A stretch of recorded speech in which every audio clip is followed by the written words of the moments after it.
एक बार पुनः मैं अरुण कुमार आप सबों की सेवा में अरुण एजुकेशनल 2305 पर उपस्थित हूँ। मेरा अभिवादन स्वीकार करें। विलंब के लिए मैं क्षमा प्रार्थी हूँ। आज से मैं कोशिश करूँगा कि आप सबों की रुचि के अनुकूल निश्चित रूप से विभिन्न सामग्रियों को लाने का प्रयास करूँगा। आज मैं उपस्थित हूँ देवराज दिनेश जी की एक महत्वपूर्ण और मर्मस्पर्शी कविता मजदूर के साथ मजदूरों के दर्द, मजदूरों के साथ जो विडंबना है उसको अभिव्यक्त करती ये कविता क्या हमारे दर्शकों के दिलों और दिमागों को भी झकझोरने की क्षमता रखती है। आइए हम लोग इस कविता को सुने और इसका आनंद लें। मैं मजदूर, मुझे देवों की बस्ती से क्या। मैं मजदूर, मुझे देवों की बस्ती से क्या। अगणित बार धरा पर मैंने स्वर्ग बनाए। अंबर पर जितने तारे, अंबर पर जितने तारे, उतने वर्षों से मेरे पुरखों ने धरती का रूप संवारा। धरती को सुंदरतम करने की ममता में, धरती को सुंदरतम करने की ममता में बिता चुका है कई पीढ़ियां वंश हमारा। और अभी आगे आने वाली सदियों में मेरे वंशज धरती का उद्धार करेंगे। मजदूर गर्व से कहता है। और अभी आगे आने वाली सदियों में मेरे वंशज धरती का उद्धार करेंगे। इस प्यासी धरती के हित में ही लाया था हिमगीरी चीर सुखद गंगा की निर्मल धारा। मैंने रेगिस्तानों की रेती धो धोकर बंध्या धरती पर भी स्वर्णिम पुष्प खिलाए। मैं मजदूर, मुझे देवों की बस्ती से क्या।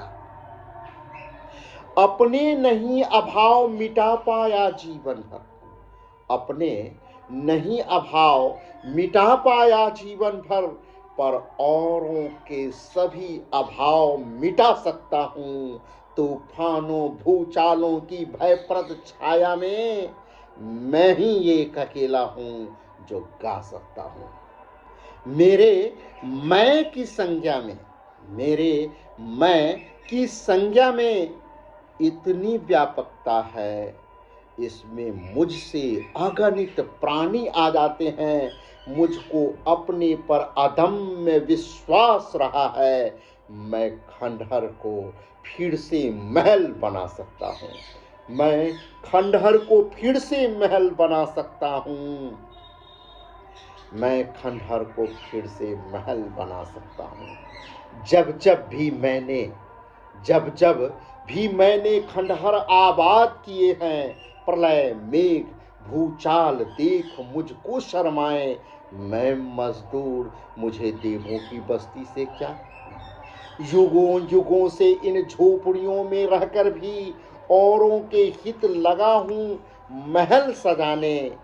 ऐसे ही मेरे कितने साथी भूखे रहकर, ऐसे ही मेरे कितने साथी भूखे रहकर लगे हुए हैं औरों के हित अन्न उगाने में।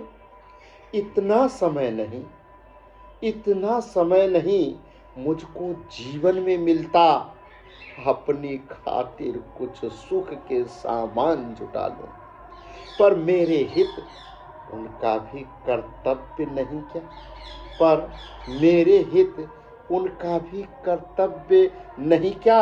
मेरी बाहें जिनकी भरती रही खजाने, मेरी बाहें जिनकी भरती रही खजाने, अपने घर के अंधकार की मुझे न चिंता।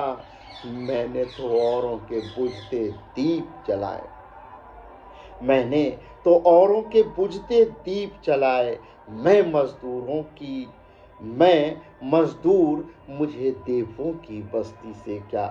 अगणित बार धरा पर मैंने स्वर्ग बनाया, अगणित बार धरा को मैंने स्वर्ग बनाया। ये कविता सचमुच में हम सबों के दिलो दिमाग को झकझोर देती है।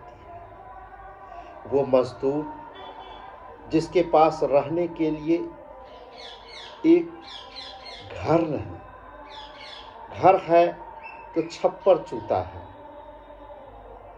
खाने को सही से अन्न नहीं, देह पर सही वस्त्र नहीं, बच्चे को अच्छी शिक्षा नहीं, बच्चे बीमार पड़े तो उसे इलाज के लिए दवा की व्यवस्था नहीं। वो मजदूर रात दिन एक कर अच्छी से अच्छी सड़कें बनाता है, अच्छा से अच्छा महल बनाता है, अच्छा से अच्छा काम करता है, लोगों के सुख सामग्रियों को जुटाने के लिए रात दिन मेहनत करते रहता है। इस काम में उनकी कई पीढ़ियां खप गई, आगे भी खप रही है। जब से जन्म लिया तब से वो कर्ज में ही डूबा रहता है।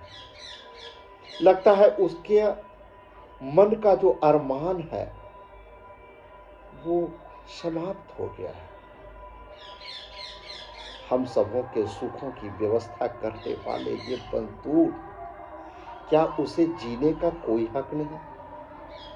क्या उनके श्रम को मजाक के तौर पर उड़ाते हुए हम लोग विभिन्न छोटी बड़ी योजनाओं के माध्यम से उन्हें ठगने का तो प्रयास नहीं कर रहे हैं, उनको छलने का प्रयास तो नहीं कर रहे हैं? क्या ऐसा नहीं हो सकता कि उनको खैरात में कुछ देने के बदले उनको काम कुछ ऐसा मिले और काम के एवज पे सही पारिश्रमिक मिले?